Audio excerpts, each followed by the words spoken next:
Welcome students. Today we are going to cover the next section of our parts of speech as applied to the SAT. We are going to talk about conjunctions and conjunctive adverbs. Now this portion is pretty important on the SAT because most of the punctuations would actually depend on either the conjunctions or the conjunctive adverbs. So be attentive. So what is a conjunction? A conjunction is simply a word. A conjunction is simply a word that adds up two sentences. Or joins two sentences. It is not always addition because this word addition is generally used in a different sense, which in our case is continuous. So basically, if you have got a property of something that we are talking about, property 1, and we need to add another property, say property 2, to this one, we use these continuous. Most of them would be, most common ones of this would be like and also. But then the conjunctions can also be contradictors or digressors. Words like but, yet, although. These are all the ones that contradicts concept 1 and concept 2, right? So we can probably frame a sentence like, he had a good voice. He has a good voice, yet he didn't sing well. Something like that, right? So this is common sense. I don't think that we need to really harp on this too much, that yet is contradicting the first part and the second part.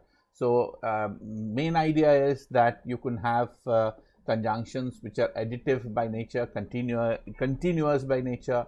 It could be contradictors or digressors which are contradictory by nature. Cause and effect. X happened and because of that Y happened, right? So it gives you a cause and effect or a causal relationship. It surprised no one when the candidate lost the election, for he had made several embarrassing gaffes during the series of debates, right? So these are something, this is the cause and effect relationship, that he lost the election because of something. So basically use of for could be replaced by use of because. That would be a suitable conjunction for this purpose. So that is how the conjunctions go. There are basically 4 types of conjunctions that we have to understand when it comes to the SAT. The first one is the coordinating conjunctions. Coordinating conjunctions together with a comma would add up sentences, generally independent clauses, two independent clauses which are demarcated by a comma and a coordinating conjunction. Hence, the second part becomes the dependent clause. So we are going to cover this in details when it comes to the use of commas. But then, nutshell, coordinating conjunctions add two sentences which are generally independent in nature. Instead of putting a full stop, you can use a comma and a coordinating conjunction in the between rather. They are acronymed as fanboys. You may remember this way: for, and, nor, but, or, yet, and so. They are acronymed as fanboys. And so the corollary to this sentence is, whenever you find either of these fanboy conjunction, you must have a comma and then the conjunction should be placed in a sentence.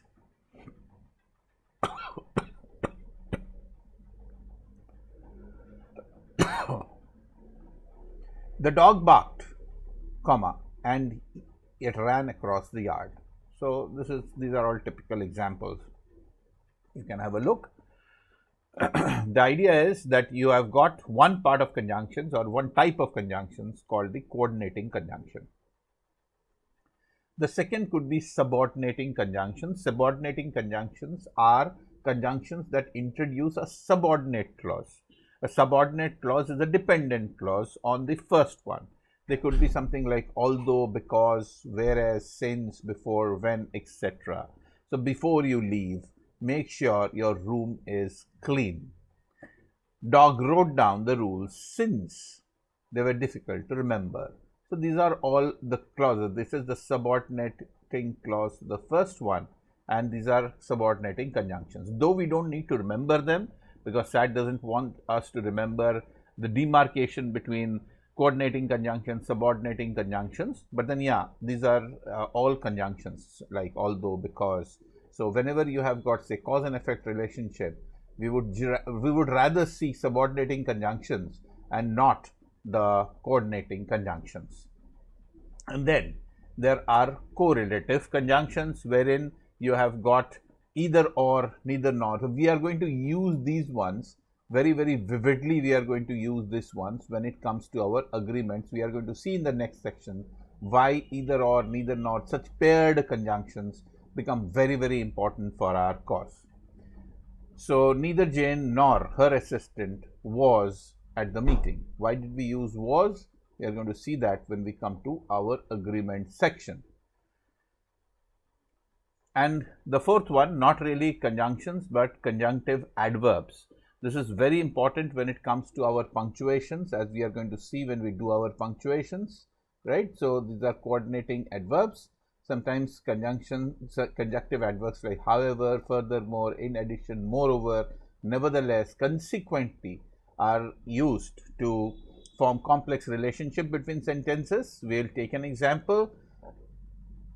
The principal stated that the skateboards were banned on campus.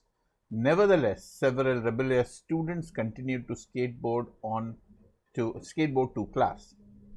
And as you can see, we have used a pair of punctuations. One is the semicolon and then there is the comma. So we are going to do that in details when we do the punctuation marks on the SAT.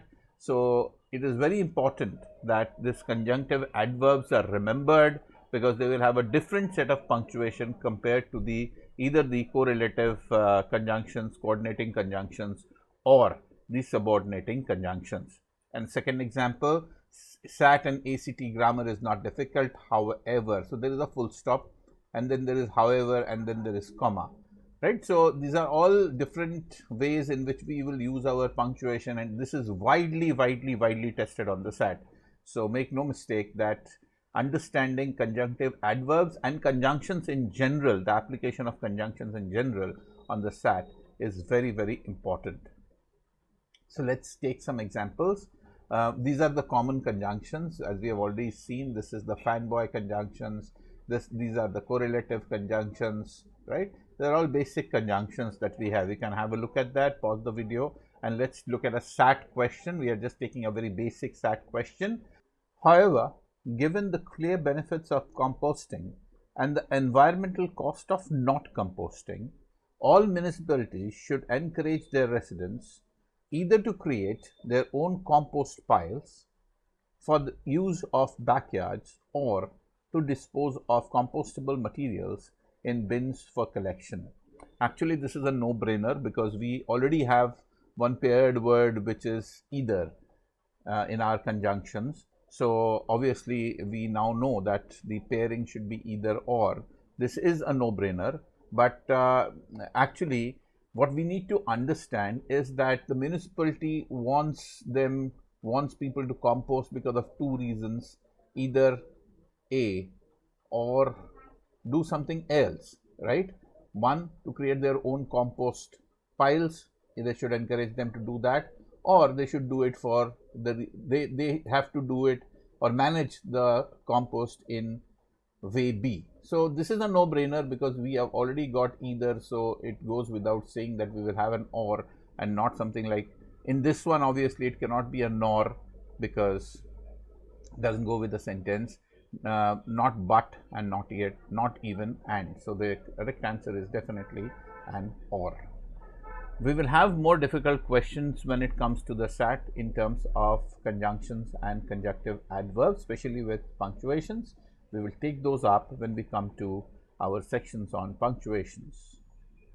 So stay tuned for the next section, which will be 1.20, that is the agreements, and this is the real deal. We are actually starting with agreements after we have completed the basic parts of speech. So stay tuned for the next section.